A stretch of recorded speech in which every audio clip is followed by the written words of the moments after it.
ஒவ்வொரு ஊருக்குமே ஒரு முக்கியமான அடையாளம் இருக்குங்க. இப்போ மதுரைனா மீனாட்சி அம்மன் கோயில், அதே மாதிரி திண்டுக்கலுக்கு அதோட வரலாற்று ரீதியாகவும் சரி, ஆன்மீக ரீதியாகவும் சரி, கோட்டை மாரியம்மன் கோயில் பெரிய அடையாளம் அப்படின்னு சொல்லலாம். ஸோ இந்த விலாகில் நாங்கள் குடும்பத்தோட கோட்டை மாரியம்மன் கோயிலுக்கு போனதை அதை தான் நான் காமிச்சிருக்கேன். தவிர திண்டுக்கல் வந்து எனக்கு ரொம்ப க்ளோஸ் டு த ஹார்ட்டுங்க. ஏன்னா என் ஹஸ்பண்டோட சொந்த ஊர், பிறந்தது வளர்ந்தது எல்லாமே திண்டுக்கல் தான். இன்னும் அவரோட அண்ணன் ஃபேமிலி, அக்கா ஃபேமிலி, இன்னும் நிறைய ரிலேட்டிவ்ஸ் வந்து திண்டுக்கல்ல தான் இருக்காங்க. ஸோ திண்டுக்கல் வந்து எங்களுக்கு ரொம்ப ரொம்ப மனசுக்கு நெருக்கமான ஒரு இடம் அப்படின்னு சொல்லலாம். அவரோட ஃப்ரெண்ட்ஸும் தான். அவர் ஃப்ரெண்ட்ஸ்னால் அவருக்கு ரொம்ப ஸ்பெஷல் அப்படின்னு சொல்லலாம். அப்புறம் இந்த வழி யூஸ் பண்ணுறவங்களுக்கு தெரியும், வாடிப்பட்டி A to B.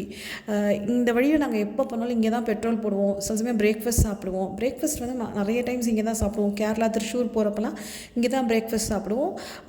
இந்த பிரேக்ஃபாஸ்ட்டில் வந்து இப்போ பார்த்திங்கன்னா சமீபமாக அவ்வளோ அந்த இந்த டைம் வெக்கேஷன் டைம்ஸ்லாம் இங்கே கார் பார்க் பண்ண முடியாத அளவுக்கு அவ்வளோ கார்ஸ் இருக்குதுங்க.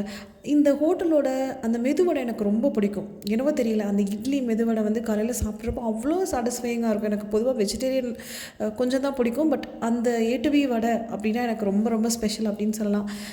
அப்படியே மெல்ல அந்த சிறுமலையெல்லாம் பாருங்களேன். என் ஹஸ்பண்டோட வீடு வந்து முதல்ல சிறுமலையோட அடிவாரத்தில் இருந்தது. ஸோ அப்படி இருக்கப்போ அந்த ஒரு சில்னஸ் எப்பயுமே இருக்கும். இப்போ சிறுமலை மேலே எக்கச்சக்க நிறைய அந்த டூரிஸ்ட் ஸ்பாட்ஸ் ஏதோ அந்த ஸ்போர்ட்ஸு, கேம்ஸு அந்த மாதிரிலாம் நிறைய கொண்டு வந்துட்டாங்க அங்கே. இப்போ சிறுமலை வந்து வேறு லெவலில் டெவலப் ஆகிடுச்சு அப்படின்னு சொல்லலாம். அப்படியே மெல்ல வந்து நம்ம கார் வந்து கோட்டை மாரியம்மன் கோயில் அந்த திண்டுக்கல் பிரிவுக்குள்ளே போயிடுச்சு. ஸோ கோட்டை மாரியம்மன் கோயில் இப்போ நம்ம எல்லாருக்குமே தெரியும்னு நினைக்கிறேன். கோட்டை மாரியம்மன் கோவிலில் இந்த கும்பாபிஷேக திருப்பணிகள் நடந்துகிட்ருக்கு. அதனால் பார்த்திங்கன்னா முன்னாடி மூலவர் இருக்க இடம் வந்து ரொம்ப நாளாகவே அங்கே வந்து சுவாமி இல்லை. அங்கே வந்து அங்கே பப்ளிக் அலோவ் பண்ணுறதில்ல. அப்புறம் நான் வந்து சாமிக்கு வந்து மாரியம்மனுக்கு ரொம்ப ஸ்பெஷல் அப்படின்னா அந்த உப்பு மிளகு. ஸோ அது வாங்கிக்கிட்டேன். அதை வாங்கி நம்ம என்ன செய்யணும்னா நம்ம தலையை சுற்றி 3 தடவை சுற்றி அப்படியே வந்து போட்டுறணும். அதாவது உப்புக்கு ஒரு பெரிய தன்மை என்னென்னா நம்ம உடம்புல இருக்க நெகட்டிவிட்டியை உறிஞ்சிற தன்மை இருக்கிறனால அந்த பிரார்த்தனை வந்து இங்கே ரொம்ப விசேஷம். ஸோ இது எப்போ போனாலும் அங்கே கண்டிப்பாக செய்வோம். நம்ம உடம்புல இருக்க கெட்டது எதுனாலும் எஸ்பெஷலி ஸ்கின் இன்ஃபெக்ஷன்ஸ் இது எல்லாத்துக்குமே ஜென்ரலாகவே உப்பு வந்து நெகட்டிவிட்டி அப்சர்வ் பண்ணிடும் அப்படிங்கிற நம்பிக்கைனால ஸோ ஃபஸ்ட்டு அந்த பிரார்த்தனையை வந்து செஞ்சேன்.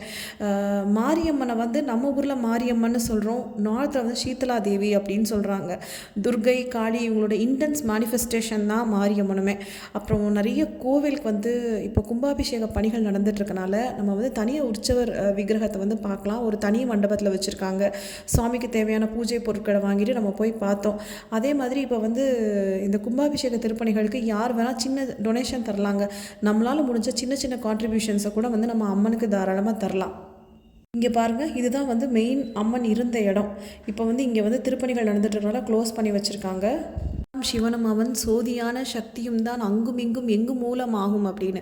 இந்த உலகத்தில் அம்மையும் அப்பனுமான ஈசனும் சக்தியும் இருக்கனால தான் அந்த உலகமே இயங்கிட்டு இருக்கு அப்படின்னு சொல்லலாம்.